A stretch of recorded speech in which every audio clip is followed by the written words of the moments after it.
Voici le bébé show. Pour les RI, les socialos, les RPR et les fashion crack. Ce sont tous des rigolos. Celle qui aura donc été la première femme Premier ministre quitte aujourd'hui Matignon après 323 jours.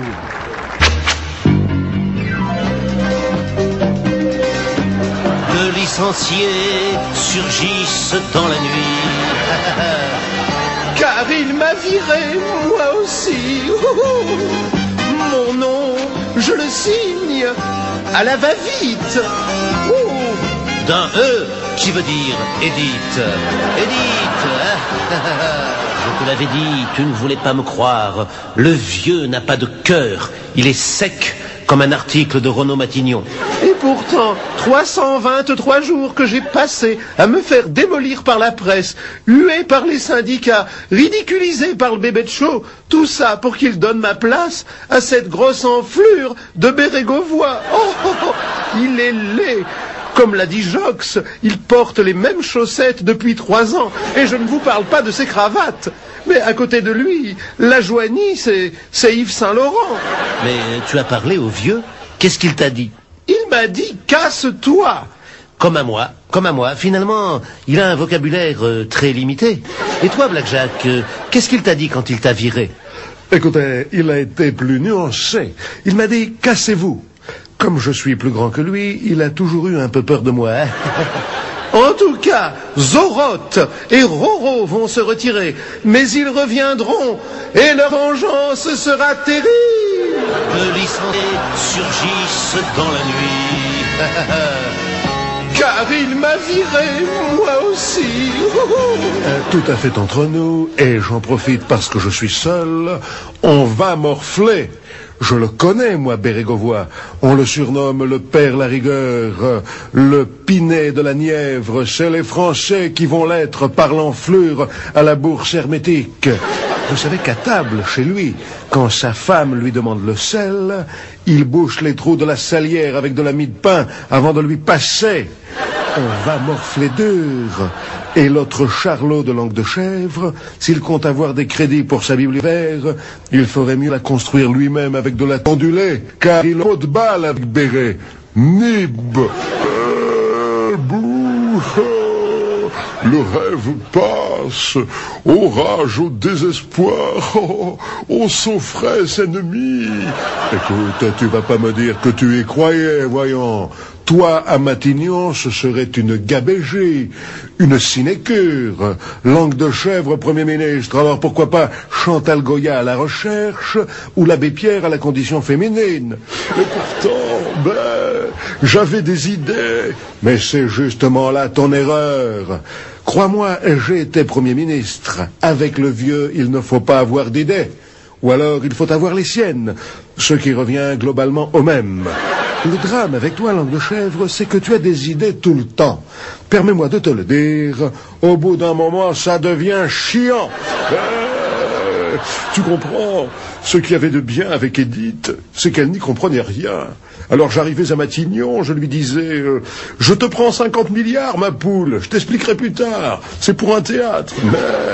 Alors ça, avec l'autre, les voyages en avion et les sauteries à Versailles avec caviar et langouste, c'est terminé pour nous tous.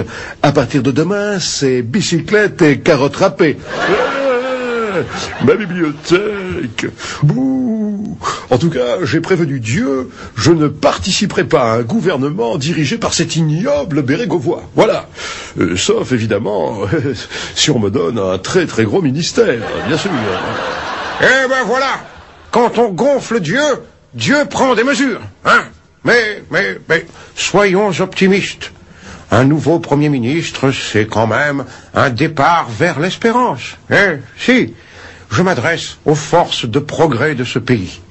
Avec Édith Cresson, vous demandiez et vous n'aviez pas grand-chose. Bon, ça va changer. Avec Bérégovoy, vous pouvez demander plus. Et vous n'aurez rien. Voilà, mais pas ça, rien. Écoutez, ça va être gai. Toi, ta gueule. J'ai réfléchi. Devant tant d'ingratitude, je sais ce qu'il me reste à faire. Je vais me suicider. Adieu, monde cruel. Oh, zut! Écoute, le coup n'est pas parti. Mon pauvre Blackjack, même ça, elle l'a raté, hein? Tu vois que j'avais raison.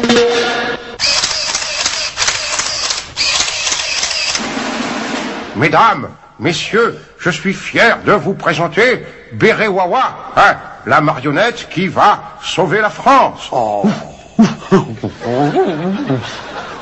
mais c'est du beau chien à son new ça. Et qui c'est qui va donner la patoune à son Gigi? Allez.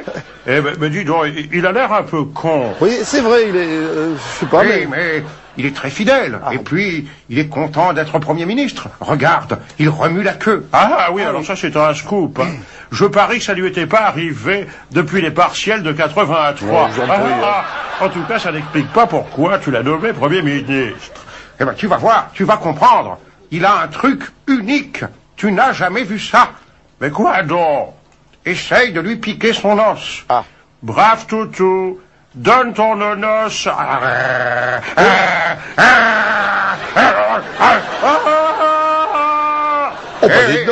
Je vous l'avais dit, on ne peut rien lui prendre. Même pas sa température. Hein. Et écoutez un peu son programme. Hein. Alors là... Il faut assainir l'économie et mener une politique rigoureuse des économies partout.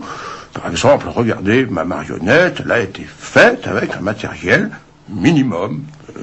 Il voulait me mettre des longs poils, eh bien j'ai refusé. Ah bon? Les longs poils, ça coûte cher. Et quant aux sourcils, ils en ont piqué un peu à Emmanueli pendant son sommeil. C'est toujours ça de gagner en période de reprise. Parce que l'essentiel, c'est bien sûr la reprise.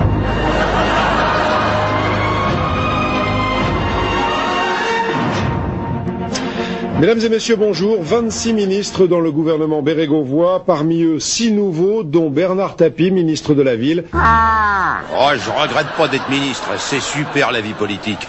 En ce moment, c'est la période des passations de pouvoir entre les ministères. On dirait une finale de football, mon pote. Sur la touche, Jospin expulsé par l'arbitre, passe à Langue, qui laisse pour qui laisse justement pour qui laisse. Voilà. Oh là là, très vilain geste de Soisson là. Carton rouge. Ah, tout à fait, Bernard. Malheureusement, il n'était pas sur sa jambe d'appui, ce qui explique que... Oh là là, à l'autre bout du terrain, Roche s'est fait faucher par Longuet. Hein? Il s'est fait faucher quoi? Le conseil régional. C'est vrai. Oh! Et sur une passe totalement involontaire de Cresson, qui avait récupéré une balle ratée de Rocard, tout à fait. Une très belle reprise de Béret Wawa. Oh! C'est tout à fait normal, car l'objectif essentiel, c'est avant tout la reprise. Ah, ça y est, il recommence à nous les briser avec ses reprises, lui. Moi, je vais y emmener mes chaussettes, hein. Dis donc, j'ai vu dans le journal que tu te cassais, toi. Ah, ça fait des années que j'annonce que je pars et que je pars pas. Mais là, il y a une grosse différence. Ah bon, pourquoi? Tu pars pour de bon? Non, je pars pas plus que d'habitude, mais cette fois tout le monde s'en fout, voilà. En tout cas, bravo, parce que moi aussi je lis la presse. Le PS malmène Bernard Tapie. Alors la gauche peut pas te blairer, la droite, n'en parlons pas, et on te nomme quand même ministre. C'est curieux. Enfin, je voudrais comprendre. Qui t'aime?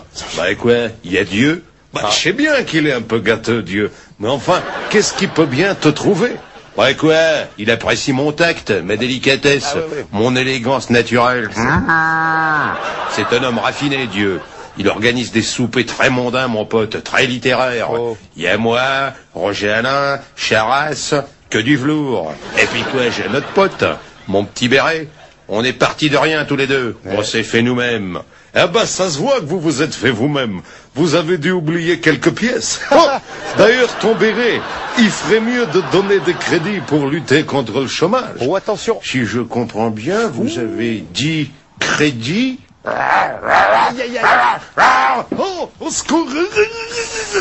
Bon, maintenant que le coco s'est barré, là, et qu'on reste entre nous deux, vrais gens de gauche. Alors, dis-moi, qu'est-ce que tu comptes faire? Dans un contexte économique difficile, la priorité est incontestablement à la reprise. Il est pénible, hein. Compte tenu... Allez, stop, garde ton cinéma pour Anne Sinclair. Là, on est entre nous, là. Qu'est-ce que tu vas faire vraiment, quoi? T'es sûr qu'il n'y a personne? Non. Bon, je vais surtout ne rien faire. je vais raconter quelques généralités vaseuses sur la reprise et je vais essayer de tenir un an peinard. C'est bien le diable si je ne tiens pas plus longtemps que la folle de Châtellerault. Le royaume de Mickey s'est ouvert au public ce matin. Plusieurs dizaines de milliers de visiteurs devraient se presser toute la journée. Le parc a même dû ouvrir 1 heure plus tôt, dès 8 heures, pour faire face au flot des amateurs. Oh non! Bonjour à tous, bonjour Mini, bonjour Riri, bonjour Fifi, bonjour Loulou, bonjour Oncle Mickey. Bon, qu'est-ce que c'est que ce carnaval là? Parce que Eh bien, depuis que j'ai la certitude d'être présidentiable, je soigne mon image. D'ailleurs, je suis en train de préparer une grande féerie musicale pour les prochaines sessions du RPR. Ah, c'est intéressant ça. Nous allons reconstituer Blanche-Neige et les 7 nains sur le parvis de l'Hôtel de Ville. Ah, ça va être bien. Bonne idée. Et qui va faire les nains? Eh bien, Toubon fera Simplet, Ah bah ouais. Juppé fera Grincheux, Raymond Barre s'est proposé pour faire Dormeur, et Sarkozy jouera son propre rôle. Un nain. C'est bien vu. Et qui fera Blanche-Neige? Eh bien, mon épouse Bernadette. Oui, mais à la fin, le prince charmant vient lui donner un baiser. Alors, qui va faire le prince charmant? Justement, personne ne s'est encore proposé. Ah, oui, On avait pensé à Le Pen, mais Soissons n'est pas d'accord. Il dit que ça la fout mal. Ah, tiens, voilà Pinocchio. Oh, formidable. Comment ça va, Pinocchio? Tout va bien, les caisses sont pleines, le franc est fort, le chômage se résorbe et notre économie n'a jamais été aussi forte. Alors, vous avez remarqué, c'est le seul Pinocchio au monde qui peut dire autant de mensonges sans que son nez s'allonge. Alors, qu'est-ce que j'apprends? Il y a de plus en plus d'hommes politiques qui sont contre Maastricht. Oh là là, je comprends. Parfaitement, moi je suis contre. Ouais, mais est-ce que vous avez bien compris le problème? Parce que La question n'est pas là, je comprends pas plus que les autres. Mais la seule chose intéressante, c'est l'Europe communiste. Oui, l'Europe communiste, hein? Avec qui tu vas la faire? Attends, je compte. Il y a Dédé, Bon, ça fait il y a moi, 2. et puis il y il y a a... plus rien. c'est tout, c'est tout. oui. On peut la faire à nous deux, l'Europe communiste. On n'a pas besoin de tasse riche. Non. Maastricht! Bah tu vois que c'est la tienne. C'est bien ce que je disais, c'est tasse riche. Et puis ça va servir à quoi? Mais ça fait 1000 fois que j'explique, hein? Ça permettra, par exemple, la libre circulation des travailleurs. Ouais, oui. tu peux préciser un petit peu? Eh ben, un ouvrier français pourra, s'il le désire, aller travailler en Allemagne. Ah non! Arrêtez! J'ai déjà donné, moi, en 43, chez ma sœur Schmidt, et il n'y avait pas tasse riche. Alors là, je suis contre. Scandale, les choucroutes garnies. Non, mais enfin, madame, elle n'a pas compris. C'est quand même curieux que personne ne comprenne. Ben non. Ah non, mais alors attends, moi aussi je suis formellement contre le traité de Nesquik, n'est-ce Non. pas? Maastricht! Mais est-ce que vous y avez compris quelque chose? Parce que tout est Mais là. non, bien sûr que dalle. Eh oui. Mais il y a quand même une chose qui me gêne terriblement dans cette affaire-là, c'est qu'on supprime les frontières. Et alors, en quoi ça te gêne? Mais comment on pourra reconduire à la frontière les Noirs et les Arabes s'il n'y a plus de frontières? Ah, tiens, j'avais pas pensé à ça, oui. Alors, attends. Je vais t'expliquer une dernière fois un des points importants du traité de Maastricht. Écoutez bien. Les étrangers pourront venir voter chez nous. Ah, et même les Allemands? Eh oui, bien sûr. Ah, mais si les Allemands viennent voter chez nous, alors ça change tout, parce que j'ai quand même quelques vieux potes là-bas. L'Untersturmführer Schmidt, l'Obergauleiter Müller, n'est-ce pas? Et tous les survivants de la Panzerdivision Göring. Oui, bon, Les gens font un banquet absolument joyeux, où l'on chante des comptines délicates. Bon, ça va. En tout cas, je suis pour. Heil Nesquik, vive le traité de Nesquik. C'est pas Nesquik. Écoutez, nous autres au RPR, nous avons une position très très précise et très rigoureuse sur le traité des pattes riches. En quoi consiste-t-elle, là? Elle consiste très simplement à s'engueuler du matin au soir parce qu'on n'est pas d'accord. En tout cas, ce que l'on exige, c'est un référendum. Oui, vous croyez que ça va changer quelque chose? Parce que je sais pas, mais... Non, mais ça va emmerder le vieux. Eh bien, en tout cas, moi, je suis pour. Il est pour. Ça m'aurait étonné. Il est prêt à tout pour me barrer la route. Mets-toi bien ça dans la tête. Pour redevenir président, tu es trop vieux. Oh, le menteur! C'est pas vrai, je rajeunis à vue d'œil. Oh. Tenez, regardez à la page 5 du Figaro. Ouais. Regardez cette photo, hein. Comme je parais juvénile. Un vrai gamin. Ah ouais. Montre voir. Regardez. Oh, le salaud, regardez les moyens malhonnêtes qu'il emploie pour se rajeunir. Il s'est fait photographier avec Pinet et Power. Évidemment, à côté des deux autres, même Lynn Renault, elle fait 12 ans. Ah ben oui, ça me donne une idée, tiens. Demain, je vais me faire photographier, habillé en garçonnet, à côté de la momie de Toutankhamon. Hein. On dira, ouh, le charmant bambin. Je te dis qu'il faut faire un référendum. J'en veux pas de ton référendum, on va perdre du temps. Il faut faire l'Europe. D'abord, c'est moi qui ai eu l'idée. Je t'arrête. C'est une idée de De Gaulle. Eh ben, De Gaulle, je connais pas. Tu connais pas De Gaulle. Je vais t'étrangler, saligo, iconoclaste. Bouseux, plouc, cutéreux, Oh non. corésien. Quoi? Tu insultes la Corrèze. Je vais te dévisser la tête, Non, monsieur. chacal. Je vais t'étrangler. Nous sommes à l'antenne. Vous êtes à l'antenne, là, regarde. Nous sommes à l'antenne? Ben oui. Alors. Françaises, Français, bonjour. Nous avons mis au point une position commune, dans la plus parfaite harmonie. Oui, n'écoutez pas les ragots. Les ragots propagés une nouvelle fois par la gauche. Bien sûr. L'opposition est plus que jamais, comment dirais-je... Eh bien, plus que jamais unis et harmonieux. Voilà, soudés. C'est bien vrai ça, ma poule. Mouah. Alors, sur Maastricht, par exemple, nous sommes parfaitement d'accord. Il y aura un référendum. Voilà. Non, pas question. Arrête, nous sommes à l'antenne. Il y aura un référendum. Il y aura rien du tout. Tu commences à m'emmerder, t'es pas le patron de l'opposition, sans blague. Si. D'après un sondage effectué au hasard auprès d'Alain Juppé, Bernadette, Toubon, Tibéri, Au hasard. je suis présidentiable. Présidentiable, mon œil, oui, c'était ma place. Je veux la récupérer. Mon bureau, ma maison, mes joujoux, mon nounours et ma totote. Ah. C'est une honte. Ah, bonjour. Comment peut-on se montrer si négligent face à un problème aussi grave et qui nous concerne tous, tant dans le présent que dans l'avenir? Oui, vous voulez parler de l'Europe, enfin du sommet de Maastricht. Pas du tout. Je parle de ces abjections immondes que constituent les déjections canines, vulgairement appelées crottes de chien, qui transforment nos beaux trottoirs en patinoires infâmes. Mais ça te reprend, cette psychose? Il a raison. Je croyais que tu étais calmé. Penses-tu? Hier encore, Bernadette a posé malencontreusement le pied sur une de ces hontes de l'humanité. Non. Elle a fait un double axel et une vrille, et elle s'est étalée de tout son long sur le trottoir. Oh, la pauvre. Eh bien, quand elle s'est relevée, on aurait dit Surya Bonalé. Il y en a marre. Mais ma parole, il est duchesné ce soir. Il est duchesné. Ce Dieu est drôle. D'autant plus que la plupart de ces déjections proviennent de chiens étrangers. Pékinois, berger allemand, chihuahua, yorkshire et j'en passe. Si vous ajoutez à cela le bruit et l'odeur... Ça va recommencer. Eh bien, le chien français, il devient fou. Allez, c'est reparti. Oui, et souvent, ces chiens étrangers, ils ont parfois plusieurs femmes. Hein. On peut parler d'invasion, d'autant plus que je viens d'être acquitté du procès qu'on m'avait fait pour propos racistes. Ça y est, il recommence. En tout cas, cette fois-ci, c'est fini. Nous allons verbaliser. Les maîtres pollueurs seront passibles à partir du 17 mai d'une amende allant de 600 à 1300 francs.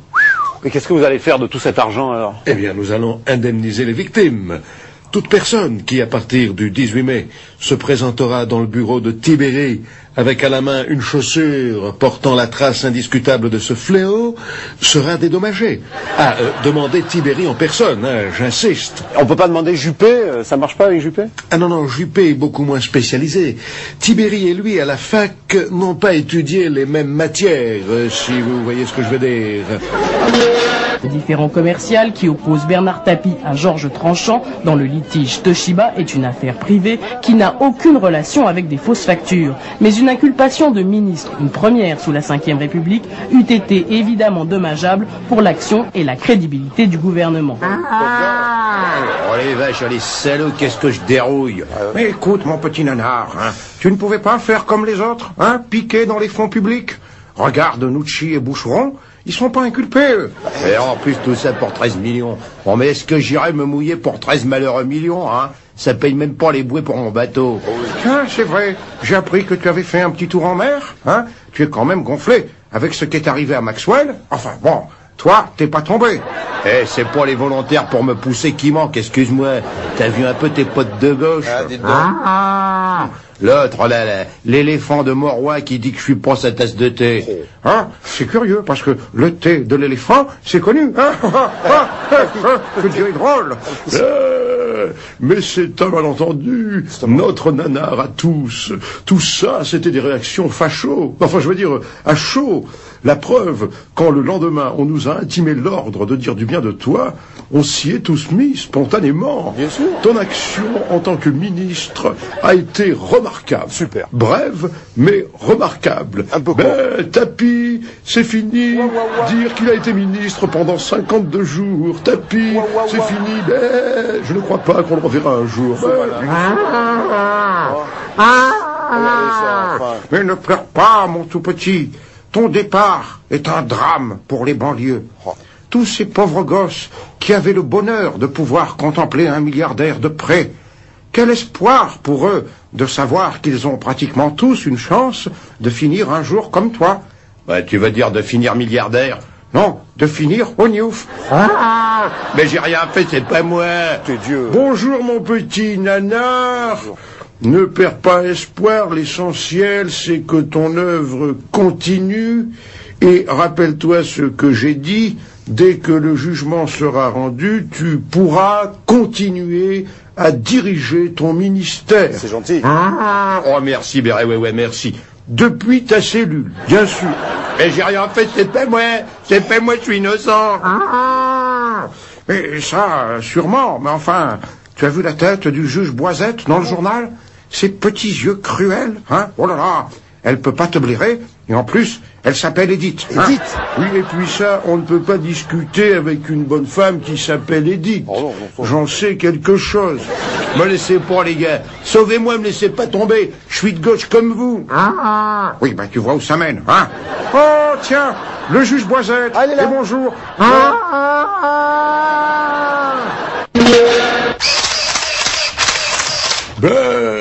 Un Danois, qu'y a-t-il à l'intérieur d'un Danois? Je vous en prie. Qu'est-ce qu'on y voit? Sûrement pas l'Europe. Oh, c'est malin. Ouais, ça te fait rire, toi, hein? Tes Danois, là, ils bousillent toute mon œuvre, hein, parfaitement. Oui. Ils me ramollissent ma trique. Votre trick? Notre trick.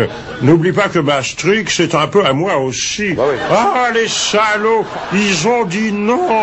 Tiens, au fait, comment on dit non en danois, hein? J'aimerais le savoir. Je sais pas. Hein, langue de chèvre, appelle l'ambassade du Danemark pour savoir. Allô, ici le Franz Ozen Ministrum de la culture saine et de l'éducolson. Eh bien voilà, you connaître moi? Enfin, je veux dire, you savoir qui je suis? Ney. Eh ben voilà, non, ça se dit ney. Tiens, pendant que tu y es, demande-leur comment on dit merde en danois. Oui, merde. Oui, alors, comment on dit? Oui? Ah, ça se dit setens. Setens. Un peu comme Satan, quoi. Eh ben voilà, à cause de quelques milliers de Danois, on est dans la setens jusqu'au cou. Parce que si l'Europe s'écroule, comment je vais faire pour diviser l'opposition? Ah ouais. Ben, c'est vrai que si on se retrouve tous les deux contre les autres, ça va faire curieux, n'est-ce pas? Les Français ne vont plus rien comprendre. Oh, bah alors vous, alliés avec Giscard, avec Barre et Léotard, ce serait une alliance contre nature, ça. Un peu comme si une princesse couchait avec son chauffeur, vous voyez, quelque chose de... Je sais pas. Oui, peut-être.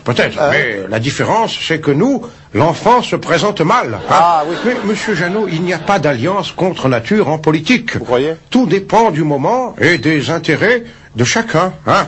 On peut compter sur les Danois pour venir casser les noix.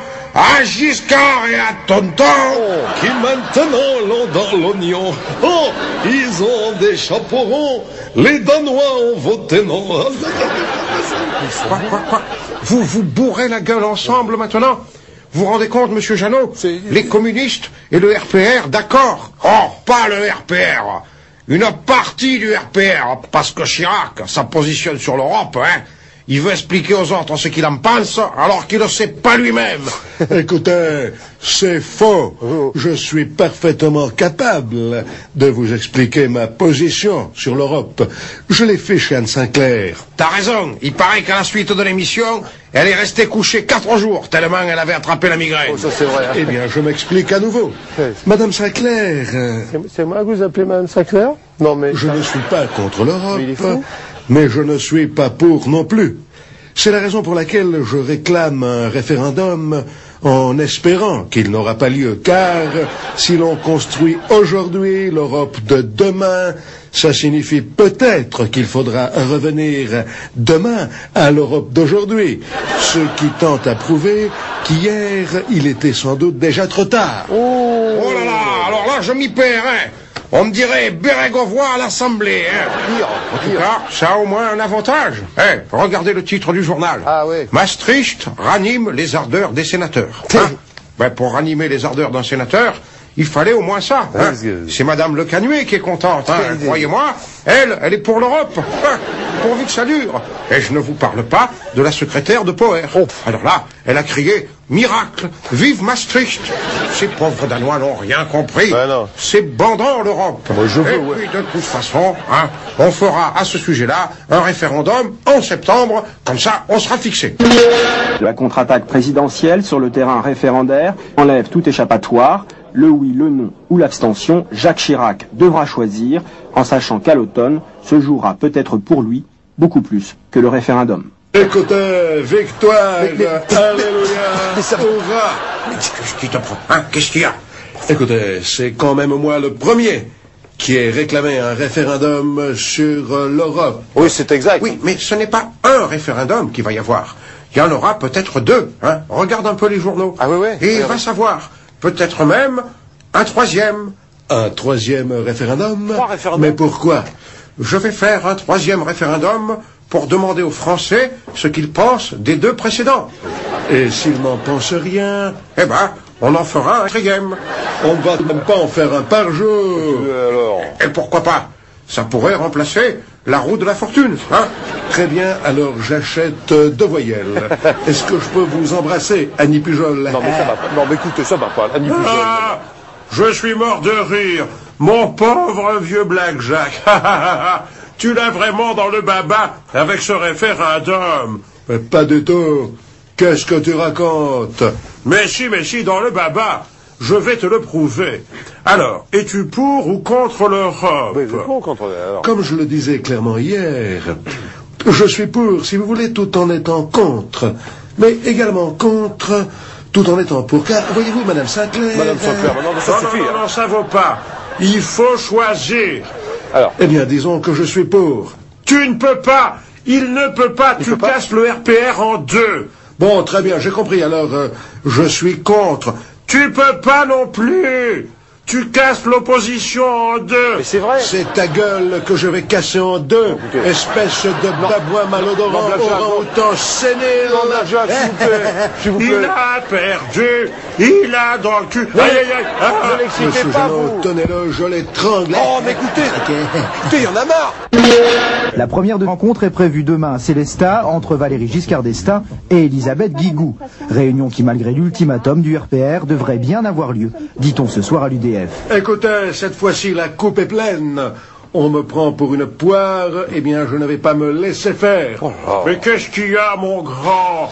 Mon vieux complice de l'UPF. UPF, mon cul.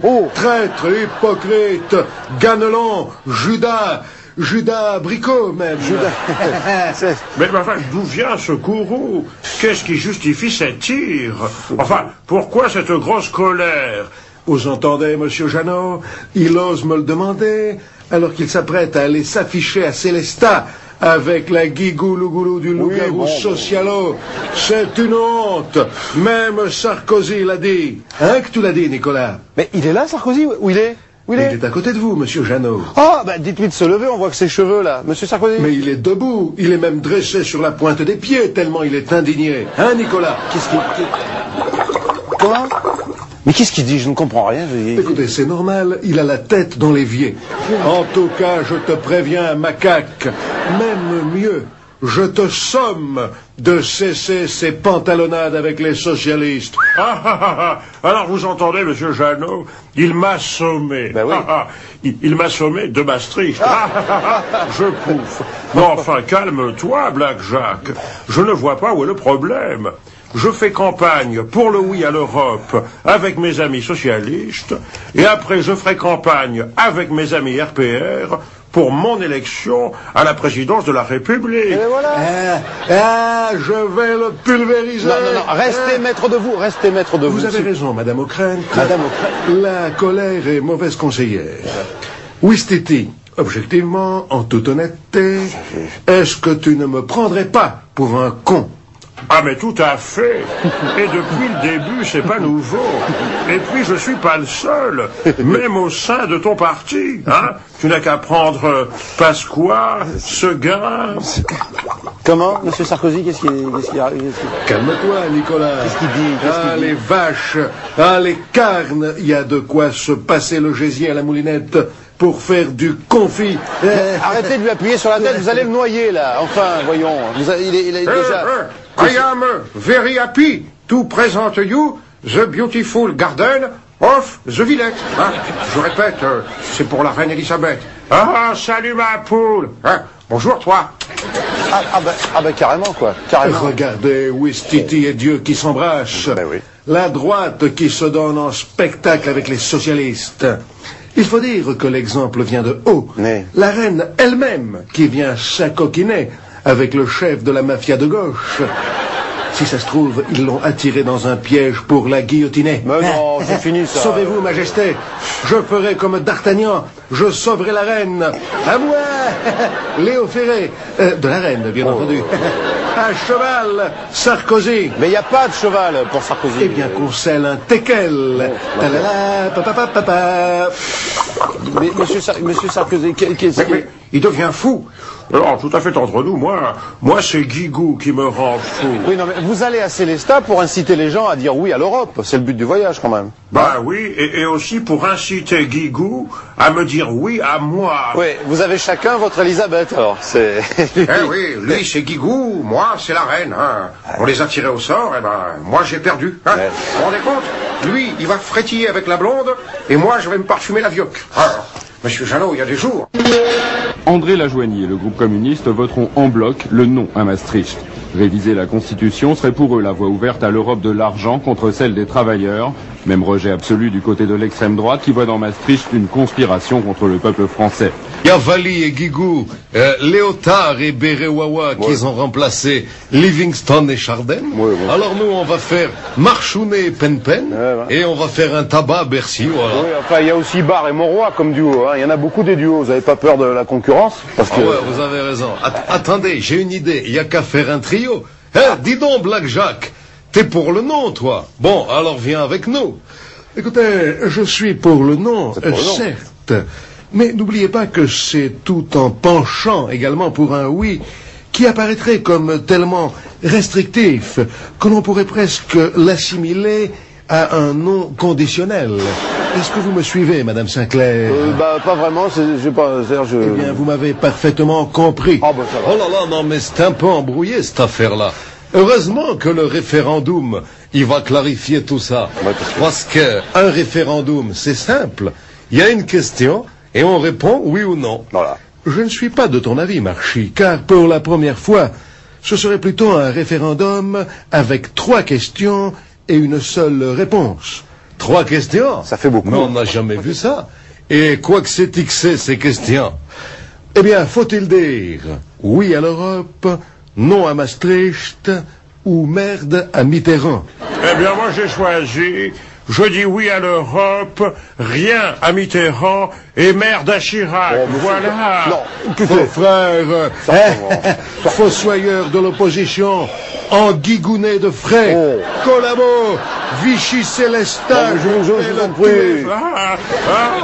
Mais enfin, t'as qu'à dire oui à l'Europe et puis c'est tout. C'est ça, merci. Pour que Seguin et Pasqua me piquent le RPR, tiens.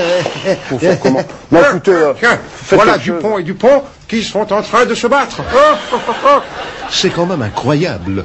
Le vieux nous a encore tendu un piège à con, gros comme les miches à Seguin, et nous on tombe dedans. Mais pourquoi? Eh bien, devine. Les pièges à con, c'est fait pour qui? Hein? C'est fait pour les... Je ne vous le fais pas dire.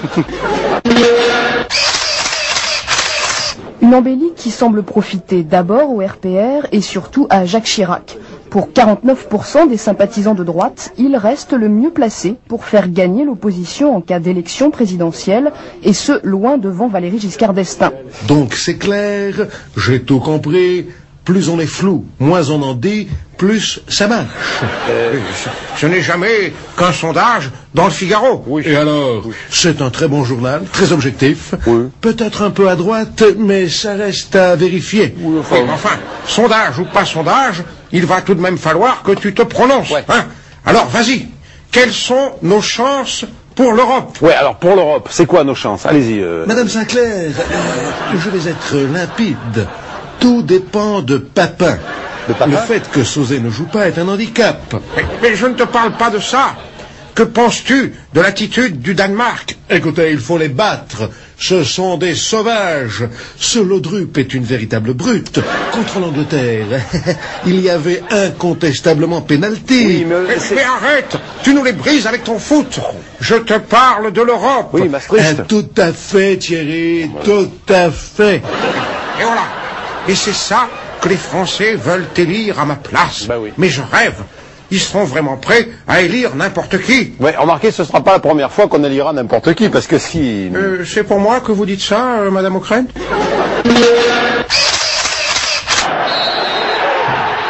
L'arbitre siffle la fin du match, ça y est, c'est terminé pour l'équipe de France, la déception se lit sur les visages. C'est le retour à la maison, un retour logique, les Bleus ne méritent pas leur qualification. Ces Danois commencent à me pomper l'air. Hein. Alors, ils me refusent mon Maastricht, ils me battent mon équipe de foot. Les vaches. Remarquez, les Français, pour jouer comme ça, à mon avis, ils avaient peut-être un peu picolé. Vous croyez qu'ils avaient bu, les Français? Bien sûr. Regardez les noms de l'équipe. Hein. Martini, Blanc. Ah oui. Ils doivent pas sucer de la glace avec des noms comme ça. C'est sûr que... Alors, est-ce que vous avez vu Libé? Pour une fois, j'ai été enfin clair sur Maastricht. J'ai inventé la non-participation hostile. Et en quoi ça consiste? C'est le contraire de la participation non hostile. Ce qui veut dire que je ne suis pas hostile à une certaine hostilité. Vous comprenez quelque chose, vous, monsieur Jeannot? Non, rien du tout, là. J'avoue que je... Ayant constaté que moins on prenait de décisions, plus on montait dans les sondages... Oui, ça c'est vrai, je l'ai remarqué avec Bérégovoy. Eh bien, fort de cette maxime, nous allons exprimer bruyamment notre silence. Quant à toi, je te laisse faire du bruit silencieusement. Vous trouvez pas ça honteux, cette affaire du sang? 4 médecins seulement inculpés, alors qu'il y a des hommes politiques qui pourraient, je sais pas, prendre leurs responsabilités pour une fois. Mais on demande pas mieux que de juger tous les coupables. Nous, on n'a pas de place, vous le voyez bien. La salle d'audience est trop petite. Déjà, à 4, ils étaient serrés. Alors les autres, où voulez-vous qu'on les mette? Je vous en prie, c'est pas... Vous voyez Georgina Dufoy dans un tiroir? Hein? Faudra un gros meuble. Ou Fabius sous le bureau du juge. Et Hervé, on le mettrait où? Accroché au lustre? Alors non, ce serait pas sérieux. Il y a la dignité de la justice à respecter. Il y a aussi la dignité d'un pays et la crédibilité de ses gouvernants. Vous voyez ce que je veux dire? Oh, bah si vous tombez dans ce genre de cliché, hein, je vous en prie, pas de démagogie. Dans votre bébé de show, là, ça devient une manie de dire que les hommes politiques sont systématiquement responsables. Parce que... Alors que vous le savez bien, tout est de la faute des médias. Quand les convois de machines agricoles s'élancent dans la nuit non loin du PC des Cublés, les agriculteurs de la coordination en sont persuadés. L'objectif, encercler la capitale, est à portée de tracteurs. Pour pas qu'on touche à notre magot, bloquons tous les parigots. À notre Dieu, salut à tous. M'avez reconnu les gars? Eh ben je suis Jacques le Croquant, le chef des agriculteurs corésiens. T'es devenu paysan, toi, maintenant. Et je l'ai toujours été, crévin Dieu. Ça alors? Et je croyais que tu étais maire de Paris. Je le suis également. D'ailleurs, en tant que maire de Paris, je demande à tous les bouseux corésiens qui bloquent notre belle capitale de foutre le camp. Par contre, en tant que député de la Corrèze, je leur dis, tenez bon les gars, parigo, tête de veau. En tout cas, une chose est sûre, en tant que chef du gouvernement, responsable de l'ordre public, je préviens les agriculteurs, nous ne céderons pas à cette pression scandaleuse. Bravo! Quelle fermeté, hein. Pour une fois, en voilà un qui parle sans ambiguïté. On peut pas dire. Hein. Mais d'un autre côté, en tant que président du Conseil général de la Nièvre et maire de Nevers, je leur dis... Allez-y les gars, rentrez dans le chouette tous ces politiques véreux qui bradent vos intérêts. Marchez sous l'Élysée, brûlez Matignon. Ah ben Mermoz, c'est le roi des nazes. Écoutez, en tant que maire de Paris, je tiens à féliciter quand même cette initiative paysanne. Parce qu'entre nous, on n'a jamais aussi bien roulé. Ça, c'est vrai. Le blocus, ça empêche peut-être les Parisiens de sortir, mais ça empêche surtout ces emmerdeurs de banlieusards de rentrer. On va supprimer les palais de justice, les prétoires, les tribunaux, les magistrats. Tout ça, ça coûte du fric et ça sert à rien. Bah, comment ça sert à rien? La justice, c'est important. Oui, vous avez bien vu. En ce qui concerne la justice, tout passe par moi. Regardez dans le quotidien, hein. J'ai acquitté Fabius pour le sang et j'ai gracié Harlem Désir pour les 81 000 francs de contredanse. Et ça tombe bien, j'ai un PV à 75 francs si vous pouviez me le... Allez vous faire foutre, hein. C'est valable que pour mes potes. Alors, je vais faire comme Saint-Louis. Je vais me mettre sous un chêne. Si je trouve pas de chêne, eh bien, je me mettrai sous le portrait de Mermaz. Pourquoi? Comme ça, à défaut de chêne, je serai sous un gland et je rendrai la justice comme j'ai envie, au petit bonheur. Allez, allons-y, nénette. Et l'affaire du sang, parce que ça, je regrette. Attention, si on lit bien l'acte d'accusation, 250 victimes, c'est pas vraiment un crime. D'ailleurs, les accusés ne risquent que 4 ou 5 ans de prison. J'ai rien contre, mais alors il faut revoir le code. Si un type qui est responsable de la mort de 250 personnes risque 5 ans de prison, que risque un type qui a tué une personne? Eh ben, tu n'as qu'à faire une règle de 3. Celui qui a tué une personne est condamné à 250 fois moins. Il est condamné à un quart d'heure de prison, dont 5 minutes avec sursis. Mais attention, pour les crimes crapuleux, hein, les vieillards, les enfants, ce sera 20 minutes incompressibles. Et là-dessus, je serai intransigeant. Oui, bah écoutez, c'est honteux. Alors là, c'est proprement... Attention, monsieur Jeannot, insulte à Dieu, c'est 20 ans de prison. Mais je vous ai pas insulté, j'ai rien fait. Fameux permis à points tant contesté, il faudra pourtant faire avec. À partir de demain, nous serons 33 millions d'automobilistes concernés par la mesure. Les Français n'ont qu'à prendre exemple sur Paul Belmondo. Voilà un garçon prudent, hein. Vous avez vu sur les circuits? Jamais d'excès de vitesse. Il ne double jamais personne. Toujours bien à droite. Et tous les 2 tours, il fait contrôler ses niveaux. Oh, il fait ce qu'il peut, hein, je vous en prie. Ça c'est... Eh ben moi aussi, je fais ce que je peux, hein. Et pourtant, on n'arrête pas de m'emmerder. Dis donc, Dieu, puisque le permis à points est contesté, pourquoi est-ce qu'on ferait pas le permis à poil? C'est-à-dire, au lieu de donner des points quand on est en infraction, on donnerait des vêtements. Par exemple, un feu rouge, c'est les 2 chaussettes. Un excès de vitesse, la chemise et la cravate. Oui, peut-être. Et si tu écrases quelqu'un dans les clous? Eh ben, tu donnes le slip. Et ça aurait un effet dissuasif. Parce qu'on repérerait tout de suite les mauvais conducteurs. Un mec, les fesses à l'air sur sa moto, tout le monde s'écarte. On voit bien tout de suite que c'est un chauffard.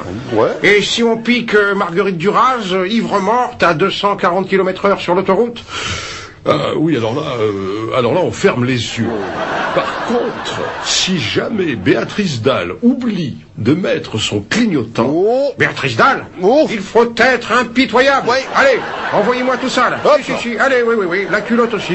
Tiens, une gourmette. Une gourmette. Qu'est-ce que tu fais là-dedans? Ah, je sais pas.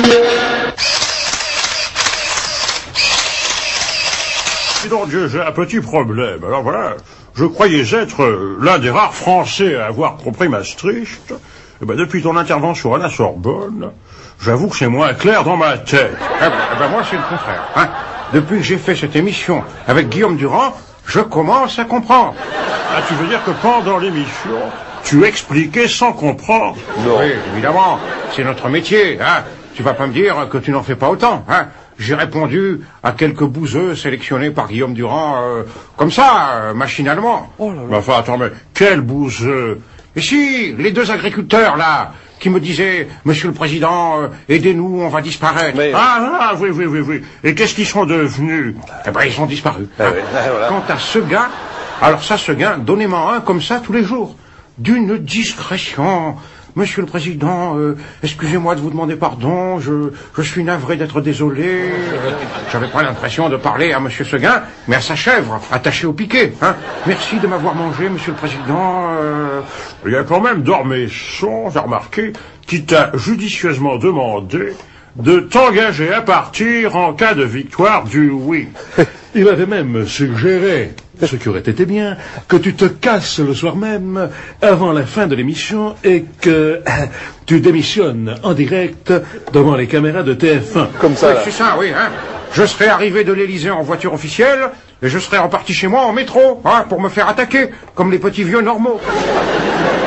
Il n'y a qu'une seule bonne formule pour informer les Français, c'est l'émission que j'ai faite avec Guillaume Durand. Ah oui, remarquable. D'ailleurs, je vais en refaire une tout de suite. Ah, c'est pas possible, c'est pas vrai. Mais non, mais Guillaume Durand n'est plus libre, alors comment on peut faire? Ça fait rien. Vous mettez cette perruque ridicule, et vous vous appelez Guillaume Dupont, voilà. Et vous faites venir des gens pour qu'ils me posent des questions, comme l'autre fois. Monsieur le Président, bonjour. Je m'appelle Michel Roro. J'ai été licencié abusivement et sans préavis. Je suis au chômage depuis plus d'1 an. Est-ce que le traité de Maastricht prévoit quelque chose pour les chômeurs? Pour les chômeurs, pas grand-chose, hein. Mais pour toi, rien. Je me vengerai. Monsieur le Président, je me présente, Monsieur Giscounet de l'association Chasse, Pêche et Tradition. Alors, est-ce que le traité de Maastricht constitue une menace pour notre élégant sport, je veux dire la chasse? Non, bien sûr que non. Après le 20 septembre, tout le monde circulera librement. Le gibier, les immigrés, vous pourrez tirer tout ce que vous voudrez. Bon. Je parle du gibier, hein. Ah oui, bien sûr. Hein. Monsieur le Président, Dédé la joie triste, président de l'association des cons anonymes. Est-ce que si on fait l'Europe, je serai moins con? Eh bien, non, sûrement pas, mais vous serez plus nombreux. Merci. Vous m'avez convaincu. Monsieur le Président Charles Padokois, président de l'association des boulistes de Haute-Seine. Est-ce que vous vous rendez compte? Il y a la mafia en Italie, les camps de concentration en Yougoslavie, les néo-nazis à Rostock, et vous voulez faire l'Europe avec ça? C'est vrai. Eh bien justement, c'est le moment, hein. Grâce à Maastricht, on pourra enfermer les mafiosi italiens dans les camps de concentration serbes. Et qui c'est qui va les garder? Eh ben, les néo-nazis de Rostock. Vous m'avez presque convaincu. Bon, Monsieur le Président, je peux enlever ma perruque parce que l'émission est terminée, donc je vois pas de raison de... Non, parce que jusqu'au 20 septembre, je suis là avec vous pour répondre aux questions des Français, Guillaume Dupont. Dites donc, c'est la rentrée des classes, alors j'espère qu'on va bien prendre le temps d'expliquer l'Europe aux enfants. Il serait temps, parce que ça fait 35 ans que vous faites l'Europe et c'est toujours pas dans les programmes. Alors faut parler aux enfants quand même. Non, écoutez, ce qu'il faut, c'est qu'ils comprennent bien. Il faut leur expliquer avec un langage adapté. Alors, c'est né la réunion des doudous qui veulent faire la grosse Europe. Ah, elle était jolie, la Europe. Hein? On n'aura plus la guéguerre et les boum-boum.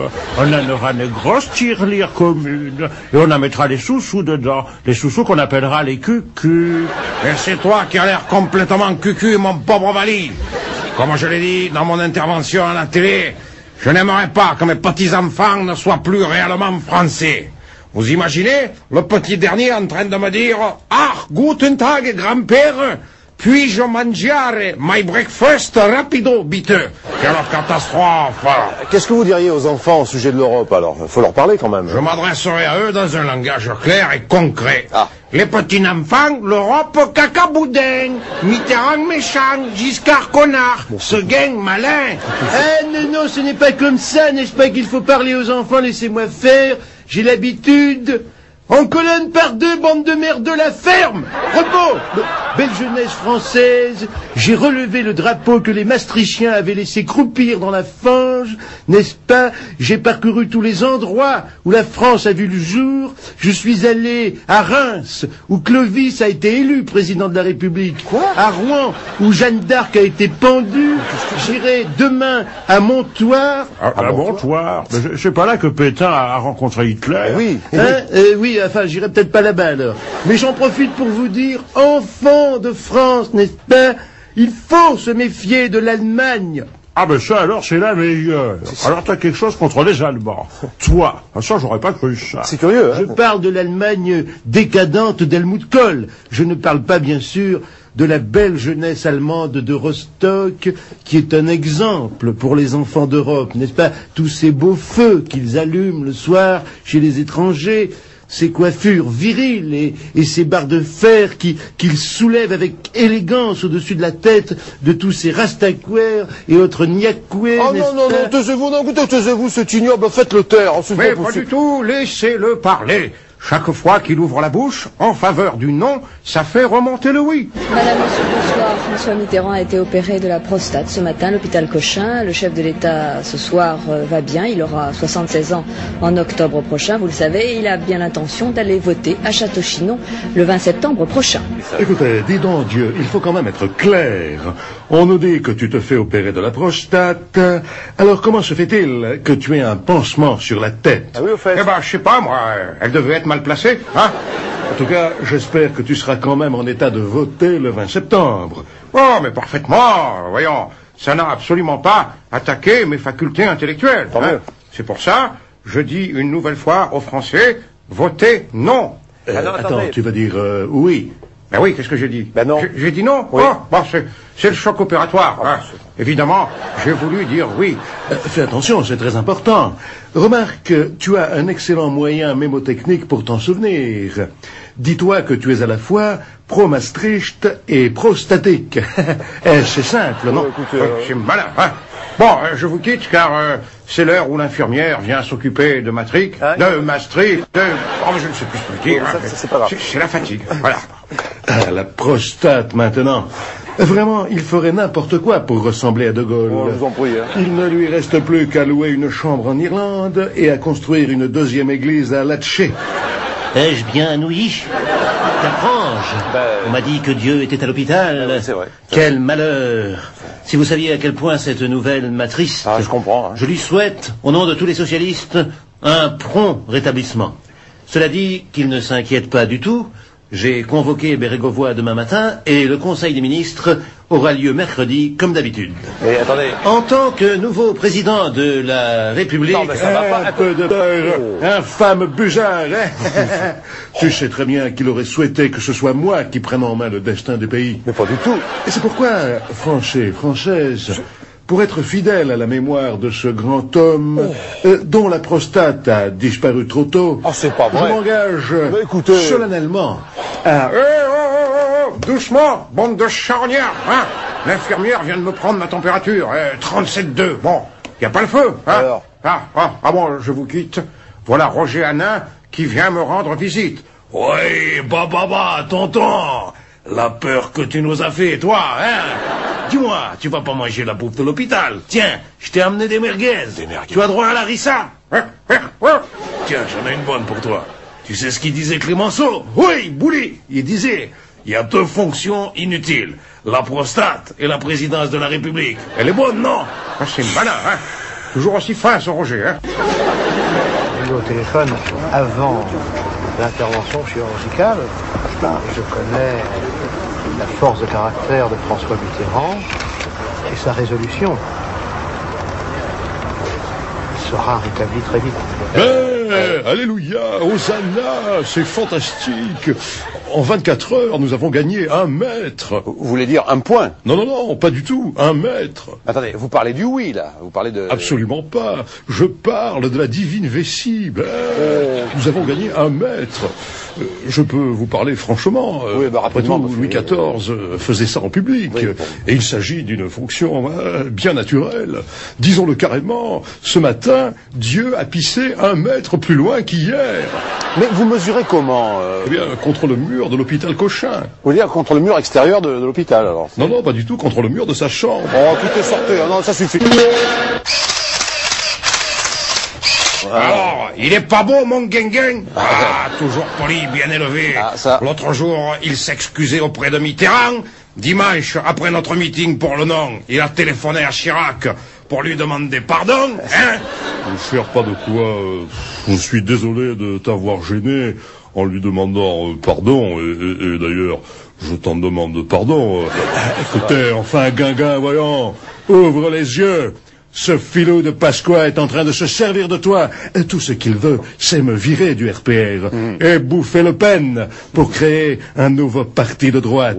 C'est vrai, je serai le maître du monde, l'empereur des Hauts-de-Seine. Comme nom, j'hésite entre Pasqua Ier et Ricard III. Mon royaume, pour un pastis.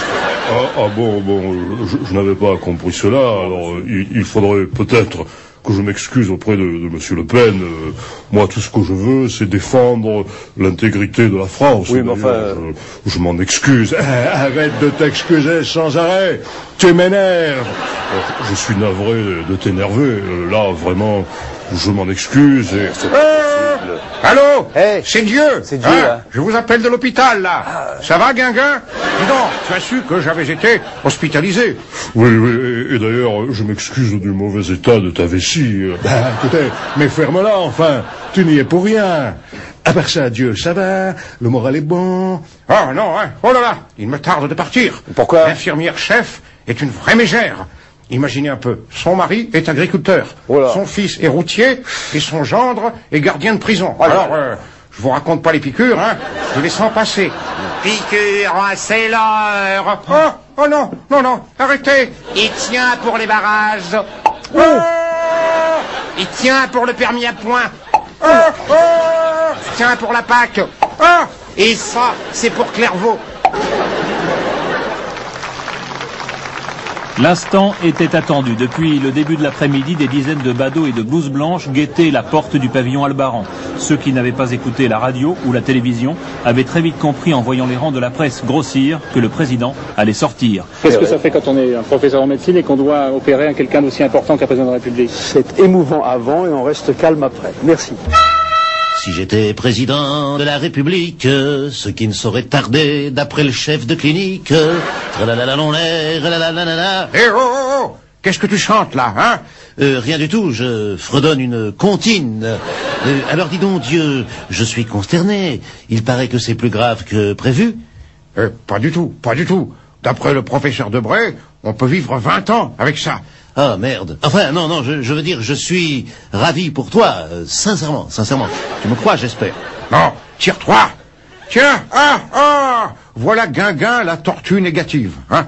C'est la tortue ni oui ninja, hein. Alors, Guinguin, c'est toujours non? Oui, mais je m'en excuse. Oui, je m'en excuse. Qui? Monsieur le Président. Oui, président de quoi? De la République. Et encore? De tous les Français, et le mien, bien sûr. Avez-vous bien entendu... Entendu qui? Monsieur le Président. Oui, de quoi? De mon cul! Tu vas arrêter de t'aplatir devant lui, oui! Giscard le retour. Maastricht aura au moins fait ce miracle d'amener à se retrouver deux hommes qui ne s'étaient pas vus depuis 1988, réunis pour appeler les Français à dire oui à l'Europe. Oh, ça m'a fait plaisir de revoir Giscard. Je trouve qu'il vieillit bien, cher Crouton. Vous avez fait un meeting ensemble mardi, je crois, hein? Eh ben, ça fait 7 ans qu'on s'était pas montré ensemble. Oh, entre nous, toute la nuit, il en a profité pour me raconter sa fameuse parabole sur Maastricht. Ah, le père, le maire et la jeune mariée. Oh, j'ai toujours pas compris, moi, pour vous dire, hein, franchement. Eh ben moi, je me suis endormi avant la fin. Ah bon, mon gros, alors attends, je reprends depuis le début, hein, pour que les gens comprennent enfin clairement pourquoi il faut voter oui à Maastricht. Bon, je prends des notes. Hein. Écoutez bien, tout devient limpide grâce à ma fameuse parabole. Voilà. Bon. Alors, il y avait donc un mariage, une fille et un garçon. Ouais, ça arrive dans les mariages, c'est fréquent. Non, ne me coupez pas. Hein. Alors, le père de la fille dit à celle-ci, tu diras non au maire parce que je n'aime pas le maire. Ouais. Mais la fille, elle voulait dire oui à son fiancé. Oui. Bon, mais certes, alors si tu veux, elle dit oui à son fiancé, mais non au maire. Mais si elle dit non au maire, le fiancé va croire qu'elle dit non à lui. Oui, c'est vrai. Oui, c'est vrai. Alors attends, non, effectivement, bon, dans ce cas, il vaut mieux qu'elle dise oui au maire. Mais alors, le père va croire qu'elle aime le maire. Ah oui, eh ben c'est vrai. Bon, attendez, alors le mieux, c'est qu'elle dise merde à tout le monde. Mais il me fatigue avec cette histoire depuis hier soir. Et il va nous faire bouffer à quelle heure? J'en ai marre, moi. Ah, ça va. Tu penses qu'à bouffer? Non, il pense aussi à dormir, hein, j'ai des témoins. Parfaitement. Tu es toujours aussi casse-pied. Et je te dis zut. Ça n'a pas duré longtemps, la réconciliation. Si la jeune fille aime le maire... Ah. Ben oui, c'est vrai, exactement. Ben finalement, ça me revient. Donc, elle ne doit pas dire oui à son père quand il lui demande de dire non au maire. Ces cons d'anglais ont publié un sondage en faveur du non. Résultat, on a frôlé le crash monétaire. Écoute, je m'excuse, mais tous ces conflits entre les monnaies, ça plaide pas en faveur de l'Europe. T'as pas tort. Mais si, bien sûr, au contraire. N'écoutez pas cette tortue ni oui ninja, hein. Français, Françaises, ne perdez pas cette occasion unique de dire oui à l'Europe. Au lieu d'avoir 12 monnaies naviguant au petit bonheur la chance, vous aurez enfin l'écu, et même l'écu bordé de nouilles, grâce aux Italiens. Hein? Oui, mais il n'y a pas que l'écu dans la vie. Oui, merci, je suis au courant. Il y a aussi la prostate. Vous vous rendez compte, monsieur Janot, il paraît que ma prostate a eu une influence sur les monnaies européennes. Mais alors si se faire enlever la prostate fait s'effondrer les bourses, c'est à désespérer de la médecine. Ah ben c'est comme ça. Mais Dieu, c'est magnifique. Ta prostate est un énorme succès médiatique. Regarde, les chaînes de télévision modifient leur programme. Le 28 septembre, Santé à la une, qui devait être consacré à la sclérose en plaques, ouvrira un dossier complet sur la prostate. Hein? Sur la mienne? Bien sûr, toutes les autres, on s'en fout. Foucault prépare même Sacré prostate. Ça bat tout le monde. Et le dessin de ta vessie est passé dans tous les journaux. Regarde ça, c'est le croquis de Libé. Ah, magnifique. Fais voir. Ah oui, c'est ressemblant. Ah, ça on s'y croirait. Regarde bien ce croquis, c'est ça qui m'a donné une idée faramineuse. C'est un nouveau parc d'attractions. Prostatland.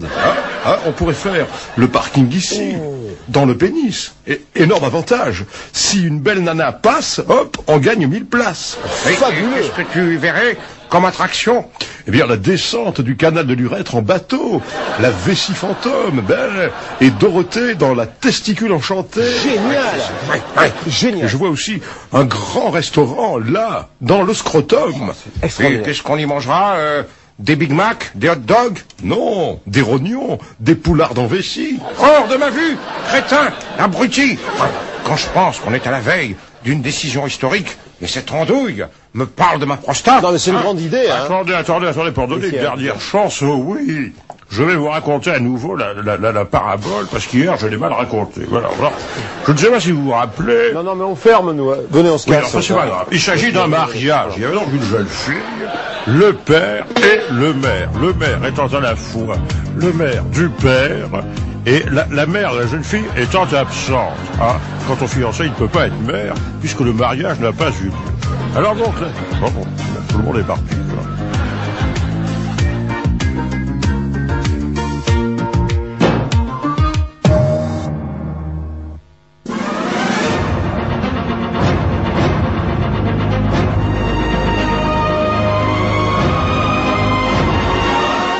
François, c'est donc oui, un petit oui, un oui tiède, à voix comptée, comme le soulignent tous les commentateurs, le chiffre définitif étant de 51,49, plus précisément 51,05% pour le oui et donc 48,95% pour le non. Il y a eu un peu plus de 30% d'abstention, ce qui est relativement peu, et 3,39% de bulletins blancs ou nuls qu'on a souvent tendance à trop ignorer. Alléluia, alléluia.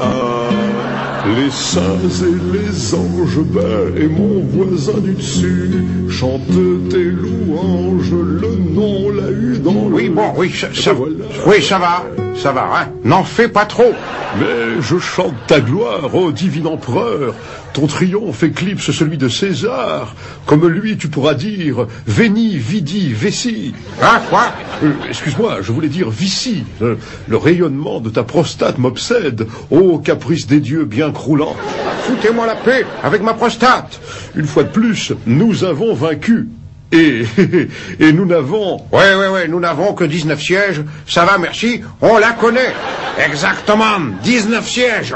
C'est tout ce qui te restera après les législatives. Parce que si ça continue, le futur empereur, ce sera moi, Ricard III. Ça suffit, hein? Tu oublies à qui tu parles. Je suis César. Ouais, César le sculpteur. Car pour arriver à faire une pareille compression de ses électeurs, il faut s'appeler César. Comprimer à ce point, c'est un art. Quand on parle de comprimer, c'est bien à toi que je pense en premier lieu, pas de quoi. Parce que arriver à me foutre un bordel pareil au sein du RPR, ça vaut une prime. Je demande de voter oui, et les 2/3 du RPR votent non. Tu te rends compte? Tu peux me dire de quoi j'ai l'air? Oh, facilement. Tu as l'air de quelqu'un qui va me céder sa place. RPR, ça voudra dire maintenant Rassemblement pour Ricard III. À la vôtre. Je suis désolé de t'avoir mis dans l'embarras, Black Jack, mais je te signale que je n'ai plus rien à voir avec cet individu dont les motivations hégémoniques me dégoûtent d'autant plus que je les avais réservées à moi-même, mais pour beaucoup plus tard, quand tu en aurais eu assez. Et d'ailleurs, je m'en excuse une fois de plus. Écoutez-le, celui-là, il est désolé d'être navré, et moi, je suis furieux d'être en colère. Vautour, vous n'aurez pas ma place. Parce qu'après tout, si le oui a gagné, c'est quand même bien grâce à moi, n'est-ce pas, Dieu? Mais je ne vous connais pas, monsieur, hein? Qui êtes-vous d'abord? Je t'en prie, ne frime pas quand même. On t'a sauvé la mise. Écoutez, monsieur, j'ai oublié votre nom, là. Mais vous n'oubliez pas ceci. Quand Dieu perd, ce sont les autres qui perdent. Et quand Dieu gagne, même de justesse, eh bien, Dieu gagne seul. Mais tout de même, il s'agit d'un vote de prostatation. Je voulais dire de protestation. Foutez-moi la paix avec ma prostate. François Mitterrand se repose actuellement à Belle-Île. Le chef de l'État lit, se promène et profite de la gastronomie locale. Il poursuit ainsi sa convalescence après son opération de la prostate. Monsieur le Président, pouvez-vous nous dire comment se passe votre séjour à Belle-Île? Vous voyez, c'est très calme, agréable. Le temps est beau, avec quelques orages. Un joli soleil. L'île en mer, c'est la détente. Salut Dieu. On se la coule douce avec Daniel. Oh, c'est la forme, hein. Vive les bigoudins, vive les bigoudaines. Et à Paris, comment ça va? Quelles sont les nouvelles? Eh bien, on a gagné 6 sièges au Sénat. C'est un bon résultat, hein, Dieu? Oui, au Sénat, hein, on s'en fout du Sénat.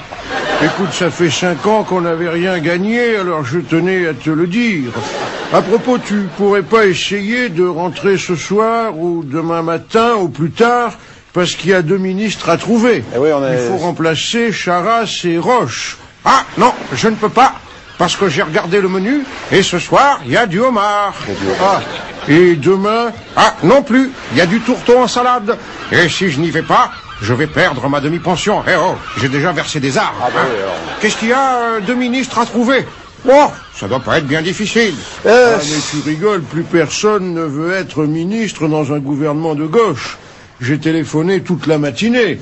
Il y en a qui m'ont ri au nez, et il y en a même d'autres qui m'ont raccroché très grossièrement. Je n'ose même pas, d'ailleurs, te répéter ce que m'a dit Cresson.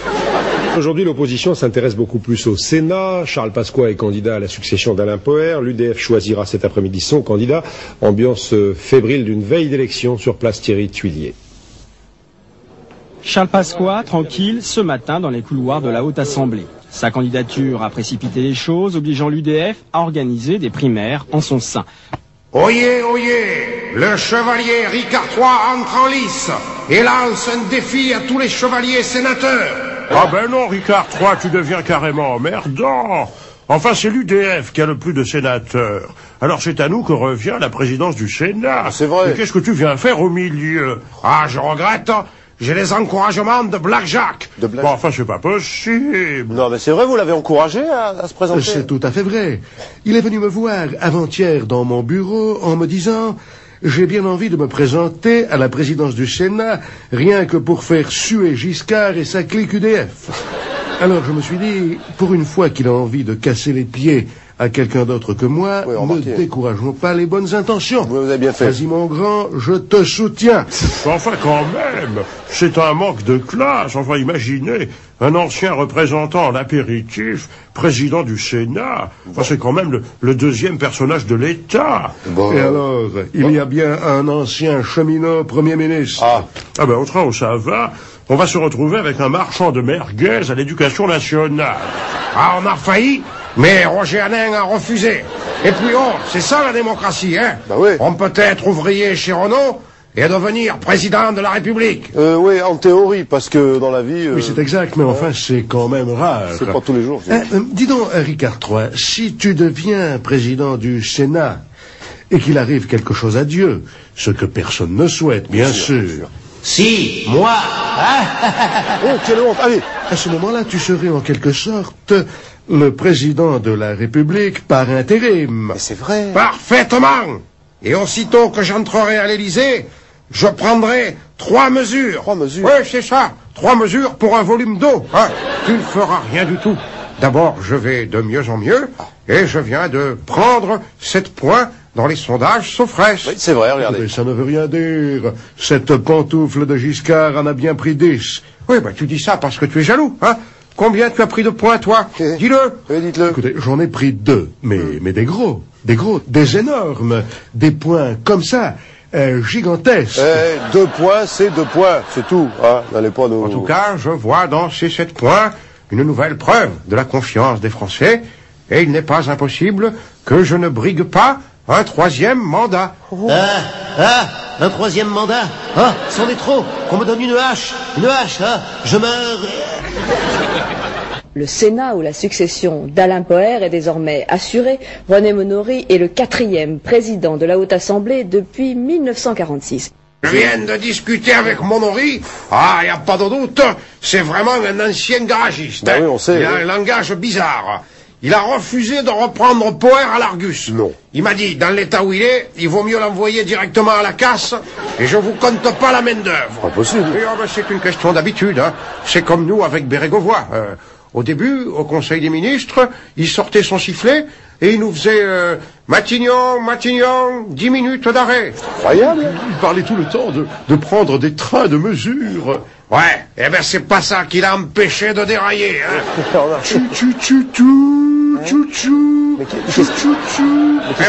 Et voilà, ça le reprend, hein. Il se prend pour une locomotive, hein.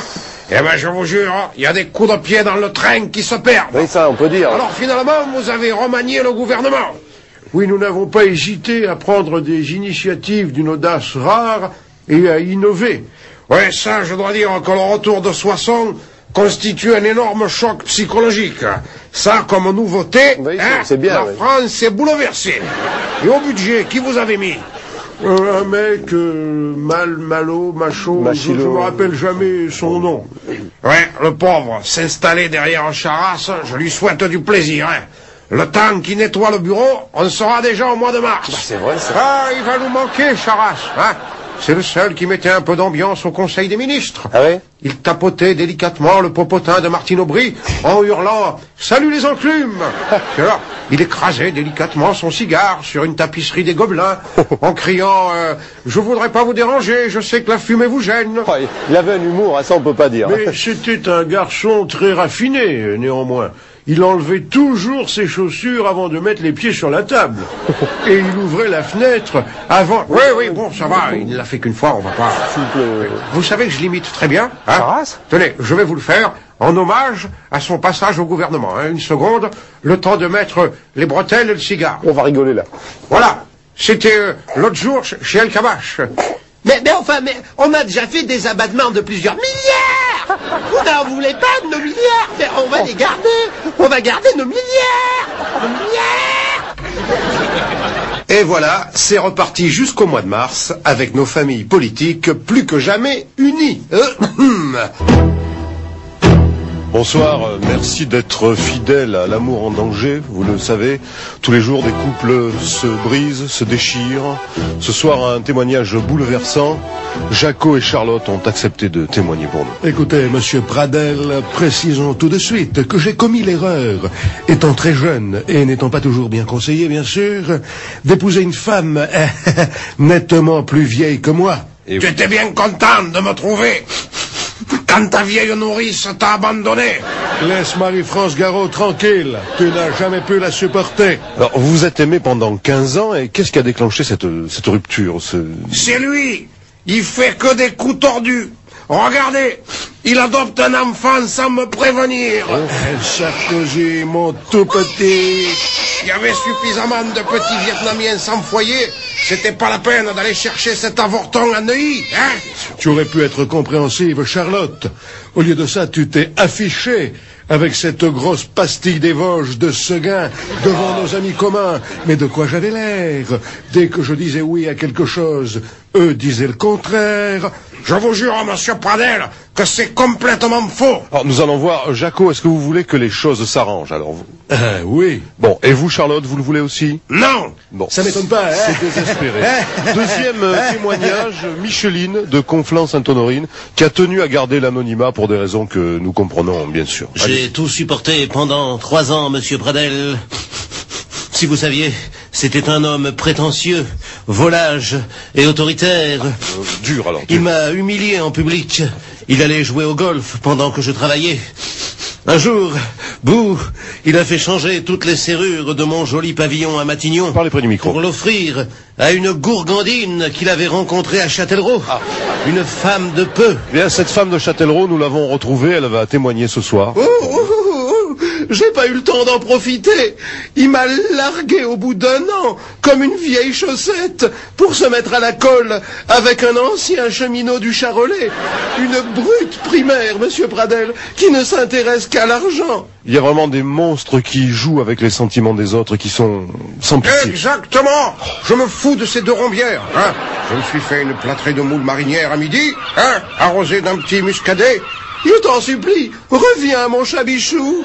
Quant à moi, je suis prête à passer l'éponge. Si tu me laisses en dédommagement la grande propriété que tu possèdes rue du Faubourg Saint-Honoré. Hein, l'Élysée? Ça va pas, alors? Alors, François, tout dépend de vous. Nous attendons votre appel. Hein. C'est ça. Eh ben, vous pouvez l'attendre longtemps. Compte là-dessus et bois un coup de cidre. Mais ces deux pauvres créatures, Quelle alors. crève! Oh. Hein? Ah, ça me réussit, Belle-Île-en-Mer, moi, hein? Quand moule marinière et égoïsme vont de pair, il n'y a plus rien à attendre de l'homme. Bonsoir.